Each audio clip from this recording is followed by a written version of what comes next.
আমি কখনোই চার দেয়ালের মধ্যে বন্দি থাকতে পারি না। এটা এখন বলে নয়, আমার ছোটোবেলা থেকেই। তাই যখন থেকে বিয়ে করে এসেছি মাঝে মাঝেই ঘুরতে যাওয়া হতো। বাবা না হওয়ার পর সেরকম একটা যাওয়া হয় না, কিন্তু তবুও যাওয়াটা মিস করি না। আমি দেখেছি ১ থেকে ২ সপ্তাহ যদি আমি যে ওই চার দেওয়ালের মধ্যে আটকা পড়ে যাই না, আমি অটোমেটিক মানুষের সাথে খিটখিটে ব্যবহার করা শুরু করে দিই। মানে ভালো জিনিসটাও আমার ভালো লাগে না। আর আমি দেখেছি এমনও যে আমার ঘুরলে মাইন্ড ফ্রেশ থাকে, আমি এত ভালো হয়ে যাই, আমি নিজেকে নিজেই চিনতে পারি না। আর সত্যি একটা কথা বলতে, এখনও সত্যি আমি আমাকে চিনতে পারিনি। আমার মুড কখন কিভাবে চেঞ্জ হয় আমি বুঝতে পারি না।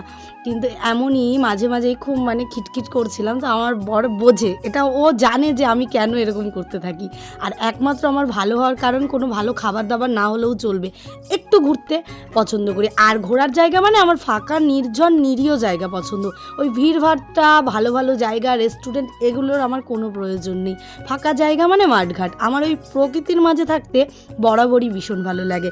সেদিন আবার ছিল আমার জায়ের মানে ২ বছরের অ্যানিভার্সারি, তো ভাবলাম একটা গিফটও কেনার আছে, তাই সকাল সকাল বেরিয়ে ফাঁকা জায়গায় ঘুরিয়ে নিজেকে ফ্রেশ করে তারপরে চলে গেছিলাম ওদের গিফটটা কিনতে। আমি তো আবার ইদানিং কিছুই খাই না, মানে খাওয়া বন্ধই করে দিয়েছি। তাই ভাবলাম এগলেস একটা কেক খাই, কারণ ওটাই খাওয়ার মতো আমার আছে। তো ঘুরে টুরে বাড়ি চলে আসলাম।